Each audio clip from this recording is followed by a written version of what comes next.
এই বছর আমার মন্দিয়া নামের নামাকরণ করে মন্দিয়া একটা উপজেলা হিসাবে ঘোষণা করেছে। মন্দিয়া প্রেস ক্লাবের আপনি সভাপতি হিসেবে আপনার সক্রিয় বরপেটা জেলার দক্ষিণে যাতায়াত, যোগাযোগ, ব্যবসায়, বাণিজ্য আর শিক্ষার প্রাণকেন্দ্র হচ্ছে মন্দিয়া।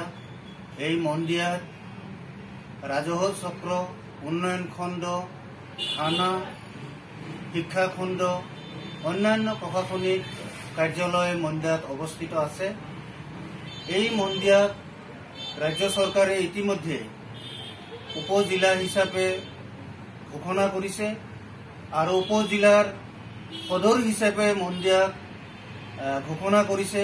তার বাবে রাজ্য সরকার তথা মুখ্যমন্ত্রী মহোদয়ক মন্দিয়া প্ৰেছ ক্লাবৰ পৰা আন্তৰিকভাৱে শুভেচ্ছা জনাইছো, ধন্যবাদ জনাইছো।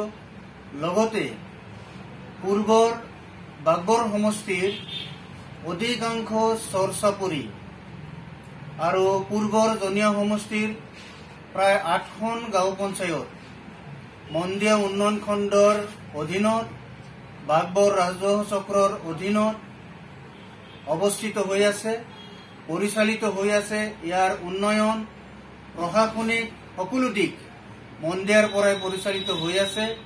সেইকাৰণে ঐতিহাসিক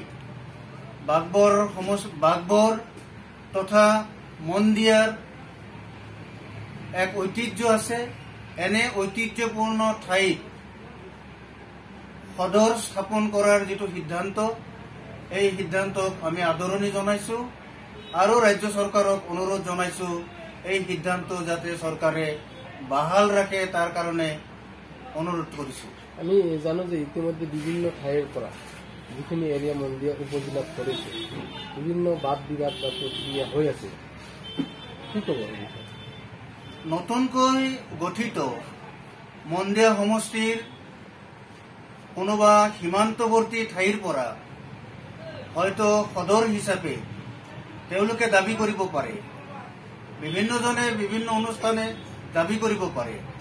গতিকে মন্দিয়া উপজিলাৰ প্ৰাণকেন্দ্ৰ যেহেতু মন্দিয়াত ইতিমধ্যে চৰকাৰৰ প্ৰশাসনিক বিভিন্ন কাৰ্যালয় মন্দিয়াত আছে, আমি সেইকাৰণেই কোনো সীমান্তৱৰ্তী ঠাইত যাতে ইয়াৰ সদৰ নহয়, বৰঞ্চ ইয়াৰ প্ৰাণকেন্দ্ৰ য'ত সেই প্ৰাণকেন্দ্ৰত মন্দিয়া, এই মন্দিয়াত সদৰ স্থাপন হোৱাৰ কাৰণে আমি অনুৰোধ ৰাখিছো।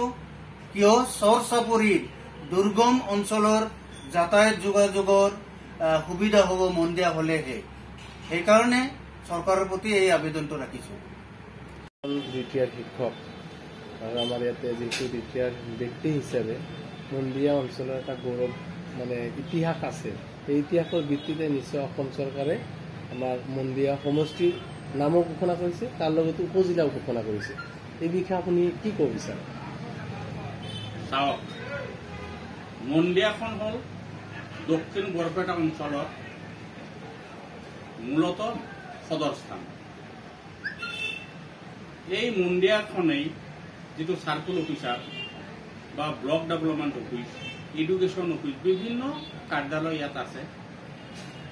আগতে চেঙা যিটো চাৰ্কুল অফিচ, এই চাৰ্কুল অফিচটো মন্দিয়াৰ লগতে সংলগ্ন আছিল। তেতিয়া মন্দিয়াৰ নামেৰে নামাকৰণ আছিল।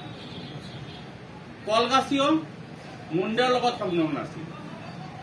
আমি অসম চৰকাৰক এই ক্ষেত্ৰত আন্তৰিক ধন্যবাদ ও কৃতজ্ঞতা জনাইছো। এইকাৰণেই যে মাননীয় মুখ্যমন্ত্ৰীৰ নেতৃত্বত আমাৰ মন্দিয়াখন যেহেতু উপজিলা ঘোষণা কৰিছে, আমাৰ মাননীয় মুখ্যমন্ত্ৰীলৈ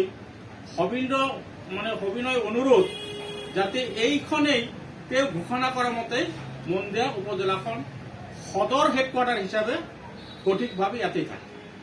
এনেকৈ মই ক'বলগীয়া।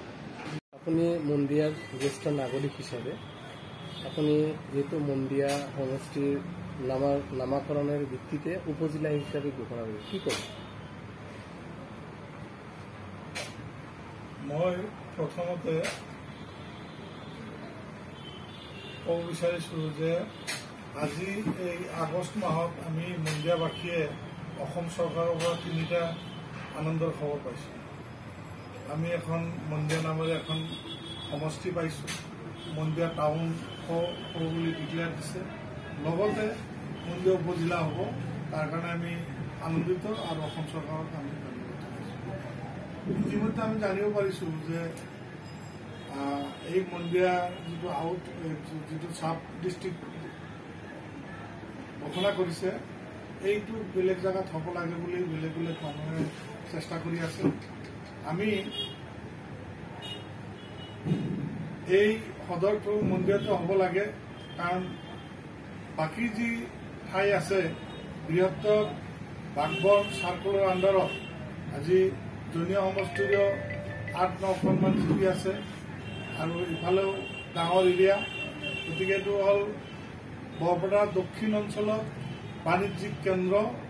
এই কৃষি বিভাগৰ পৰা যিকোনো বিভাগ বাণিজ্যিক ক্ষেত্ৰত হওক, এইটো এটা বাণিজ্যিক কেন্দ্ৰ আৰু উন্নত ঠাই।